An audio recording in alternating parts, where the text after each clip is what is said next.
සැලේ වැසිකිළියටවත් ගියේ නැතුව ඇති ගෝඨාභය රාජපක්ෂගේ අනුදැනුමක් නැතුව. දවස් කීපයක් ඔය CID එකේ හිටියා කියලා ඉවරලා මැරෙන්න හැදුවට ලෝකා නොබී ජීවිත පූජා කරන අරම එක එක දේවල් දෙඩෙව්වට ඒගොල්ලෝ හොඳට දන්නවා ඒගොල්ලෝගේ ක්‍රියාකාරකම් නිසා අපි කොහොමද දුක් විඳින්නේ. හිත ධම්මවේදනීය කර්මය කියලා එකක් මේ රටේ තියෙනවා. ඒ කාලේ කරගිලා දැන් සැලේලාගේ වෙලාව ඇවිල්ලා තියෙන්නේ. සහරාන්ට පඩි ගෙව්වේ සහරාන් ඇතුළුව තව 10 ගානකට පඩි ගෙව්වේ සැලේ කරපු ඕනම දෙයක් ගෝඨාභය රාජපක්ෂ දැනගෙන ඉන්න ඕනේ. ඒ තරමට වහල්ලෙක් වෙලා හිටියේ. මුදා නිලධාරියෙක් හැටියට නෙවෙයි හැසිරුනේ ගෝඨාභයගේ වහල්ලෙක් හැටියට. ඒකන්ද සැලේ මහමොළ කරුවම නෙවෙයි යතන මම හිතන විදියට. මහමොළ කරුවාගේ පශ්චාත් භාගය තමයි සැලේ. නමුත් ඔළුව තමයි ගෝඨාභය රාජපක්ෂ. ගෝඨාභය රාජපක්ෂ ඔළුව වෙනකොට අනිවාර්යෙන් අනිත් රාජපක්ෂලත් ඒවා දන්නවා. සැලේ වැසිකිළියටවත් ගියේ නැතුව ඇති ගෝඨාභය රාජපක්ෂගේ අනුදැනුමක් නැතුව ඒ තරමට එයා ළඟින්ම ඉඳගෙන එයාගේ පුරෝහිතයෙක් වගේ වැඩ කරපු පුද්ගලයෙක්. එතකොට දැන් තියෙන ප්‍රශ්නේ තමයි රණවිරුවෙක්වත් අඩංගුවට අරගෙන කියලා මේ රාජපක්ෂලාගේ ගැත්තෝ අහල්කම් කරන අය අරක්කු බෝතලයේ බත් පැකට් එකට රුපියල් 1000ට සමාජ මාධ්‍යයේ එකෙක් කුණුහරුප ලියන පිරිස අපි දකිනවා මැරෙන්න හදනවා ඒවට. නමුත් ඉතින් ඔය මම කියපු පසුබිම තමයි තියෙන්නේ. හැබැයි සැලේලා රාජපක්ෂලා වෙනුවෙන් කැපීමෙන් වැඩ කරා. මම අත්අඩංගුවට ගන්නකොට මම හිරේ දානකොට මම ඇදගෙන ගිහිල්ලා නායක හමුදා මුලස්ථානේ මාස 8ක් නොකඩවා දියාගෙන ඉන්නකොට චෝදනාවක් නැතුව නඩුත් නැතුව මුකුත් නැතුව අඩි 10 කාමරයක ජනෙල් වලට දොරවල් වලට ලෑලි ගහලා එතකොට සැලේලා තමයි ගෝඨාභයට උපදේශ දුන්න ආවාද කරපු කට්ටිය. එතකොට හිර කඳුරු වල ඉන්න ඇගේ අත්දැකීම් කොහමද හිරගල් අත්දැකීම් කොහමද කියනවා ගැන සැලේලාට හොඳ දැනුමක් තියෙනවා. මොකද සැලේලාගේ මූලිකත්වයට යටතේ තමයි සැලේ කපිලෙන්ද විතරන ඒගොල්ලොන්ගේ උපදේශ ගනිමින් තමයි ගෝඨාභයලා අපි හිර කරගෙන තියාගෙන අපෙන් පලිගත්තේ. මගෙන් පවණන්නේ මගේ පවුලයාගෙනුත් පලිගත්තා. මාව අත්අඩංගුවට ගත්ත දවසේ උදේ 4 වෙනකන් CID එකේ මගේ බිරිඳ තියාගෙන ප්‍රශ්න කරා. මුළු රාත්‍රියම. මගේ දූලා දෙන්නෙක් මට ඉන්නේ දැන් ඔය සැලේගේ පුතාගේ වයස තමයි ඒ කාලේ ඒගොල්ලෝ. ඒගොල්ලෝ ගුවන් තොටුපළෙන් යනකොටත් මුල්ලකට අරගෙන ගිහිල්ලා පැය 3ක් 4ක් ප්‍රශ්න කරනවා. ඒ සියල්ල පිටපස්සේ සැලේලාත් හිටියා. ඊට පස්සේ අපේ සමහර දරුවෝ අල්ලන්න කියලා රට පුරා පෝස්ටර් ගහලා තිබුණා. වට අවුරුදු 5ක් අපි ඒගොල්ලෝ හංගගෙන හිටියා.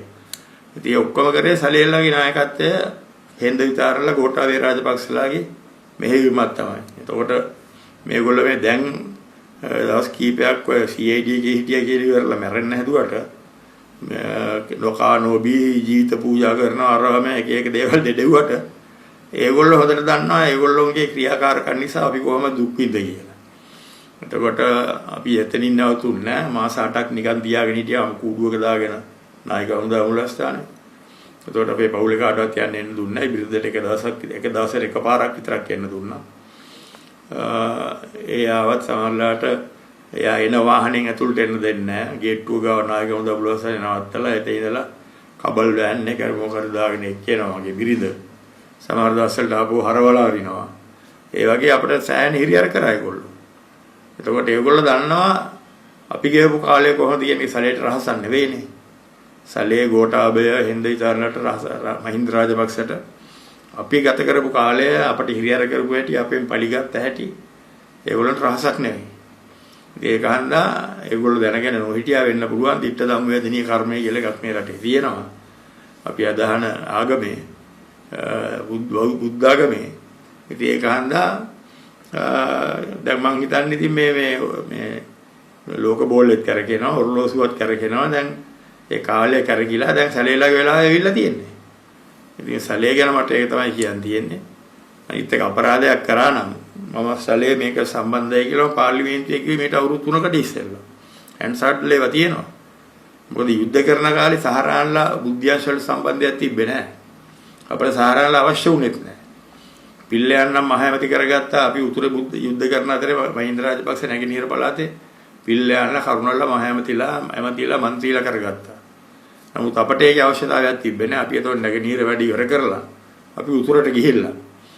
එතකොට ඒ කාලේ පිල්ලයන්ලා පාලනය කරා දිගටම ඊට පස්සේ මම ගියන් පස්සේ නැවත සැලේ ඇවිල්ලා බුද්ධිය අංශයේ අධ්‍යක්ෂක වෙලා යුද හමුදාවේ ඊට පස්සේ තමයි සහරාන්ලා ආදී කට්ටියත් එක්ක ගනුදෙනු කරන්න පටන් අරන් තියෙන්නේ නැගෙනහිර. යුද්ධය ඉවරනාට පස්සේ එතකොට පිල්ලයන් යුද්ධයට අපට උදව්වක් කරේ නෑ. මහින්ද රාජපක්ෂ එක්ක දේශපාලනය කරා හැරෙන්නේ. එතකොට ඒ කට්ටියත් එක්ක ගනුදෙනු කිරීම ආරම්භ කරේ සැලේ. එතකොට සහරාන්ලා වීරයෝ කරේ සැලේ. සහරාන්ට පඩි ගෙව්වේ සහරාන් ඇතුළුව තව 10 ගානකට පඩි ගෙව්වේ සැලේ. ඒ යුද්ධකුත් නැති කාලේ. එතකොට සැලේ සහ සහරාන් කියන සම්බන්ධය ඊටාම ළඟින්ම තිබුණ සම්බන්ධයක්, ශක්තිමත් සම්බන්ධයක්. සැලේ කරපු ඕනම දෙයක් ගෝඨාභය රාජපක්ෂ දැනගෙන ඉන්න ඕනේ. ගෝඨාභය රාජපක්ෂගේ අවසර නැතුව සැලේ වැසිකිළියටවත් යන්නේ නැහැ. ඒ තරමට වහල්ලෙක් වෙලා හිටියේ. හමුදා නිලධාරියෙක් හැටියට නෙවෙයි හැසිරුනේ ගෝඨාභයගේ වහල්ලෙක් හැටියට. එතකොට ඒක හන්දා සැලේ කරපු මේ අපරාධ ගෝඨාභය අනිවාර්යෙන් දැනගෙන ඉඳලා ගෝඨාභය අනිවාර්යෙන් අවසර දීලා තියෙන සැලේටව කරන්න. ගෝඨාභය උපදේශ දීලා තියෙනවා. ඒක හන්දා සැලේ මහමොළ කරුවම නෙවෙයි යතන මම හිතන විදියට. මහමොළ කරුවාගේ පශ්චාත් භාගය තමයි සැලේ. නමුත් ඔළුව තමයි ගෝඨාභය රාජපක්ෂ. ගෝඨාභය රාජපක්ෂ ඔළුව වෙනකොට අනිවාර්යෙන් අනිත් රාජපක්ෂලත් ඒවා දන්නවා.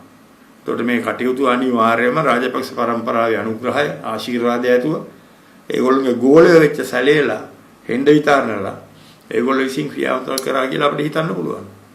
ඒක අන්තයි මම පාර්ලිමේන්තුවේ කිව්වේ මම තදින්ම විශ්වාස කරනවා මේවට සැලේ තමයි සංවිධාන කටයුතු වල නායකත්වය දීලා තියෙන්නේ. හැබැයි මේ සංකල්පය අනුමදනුම අවවාදම් ශාසන ගෝඨාභය මහින්ද රාජපක්ෂ ඇතුළු අයගෙන් ආපු දේවල් තමයි. මෙහෙයුම සැලේගේ අවශ්‍යතාවය රාජපක්ෂවරුන්ගේ. එතකොට වැඩිකාරයෙක් නම් චූදිතයෙක් නම් වැඩිකාරයෙක් වෙන්න ඕනේ නැහැ. දැන් අපිට දෙන්න දේවල් අපි කාලේ හිටියා. අපිට කියපු දේ අපි කරා කියපු තැන හිතාගත්තා. අපිට පහසුකම් තිබෙන්නේ අර මහින්ද රාජපක්ෂගේ නටලුස් වෙච්ච වෙලාවට පිස්සු දවනවා සනීප පුටු දුන්නයි අරව දුන්නයි මේව දුන්නයි කියේ මට. මම අද එනකොට සනීප පුටුවක ඉඳලා නැහැ එක දවසක්වත්. මට මතකයි මැද මූලේ නම් මම ගියපු දවසක අර දානෙට ගියාම අවුරුද්දකට පාරක් ඒ පොඩි ස්තෝපුවක් තියෙනවා මේ කාමරේ විතර. ඒක නම් කැඩිච්ච සනීප පුටු දෙකක් තිබ්බා. ඒ රාජපක්ෂ සනීප ගත්ත හැටි ඒ තැන්වල. නමුත් අපේ සනීප පුටු සංස්කෘතිය අපේ නෑ අපේ පරම්පරාවල තිබිලත් නෑ. එතකොට ඒ වගේ වෙලාවට කිව්වට අපට පහසුකම් දුන්න සයපහසු දුන්න කියලා. අපි තනිකඩ මම මුල් එක දාලා ඉහිර කළා කාටවත් මට කතා කරන්න නොදී වටේට කරන් ගහලා මට එළියේ නිරකාරුවත් පේන්නේ නැති වෙන්න. එහෙම තමයි මම අවුරුදු දෙකමාරක් තිබ්බේ. මට පොඩ්ඩක් හරි එළිය වෙන්නේ මම අධිකරණයට අරන් එන වෙලාවට විතරයි. ඔය සැලේලට දැන් තියෙන නිදහස තිබ්බේ නැහැ. මම බලන්න එන්න කාටවත් අවසර දුන්නේ නැහැ. මගේ බිරිඳට මාසෙට එක දවසක් දුන්නේ. මම වැලිකඩ තියාගෙන ඉන්නකොට. ඒකත් හරියටම පැය භාගයයි. අනිත් සිරකරුවන්ට සාමාන්‍යයෙන් මාසෙකට දවස් දෙක තුනක් දෙනවා. ඒගොල්ලෝගේ පවුල් වලින් ආවම පැයක් කමාරක් කතා බහ කරගෙන ඉඳලා යනවා. මට හරියට පැය භාගයයි එතන ජේලර්ලා හිටගෙන ඉන්නවා. මගේ බින්දර හරියට මාසෙට එක දවසයි හිරගෙදරට එන්න දුන්නා. ඒතකොට ඒවා සැලේලා නොදැන හිටියා නෙවෙයි.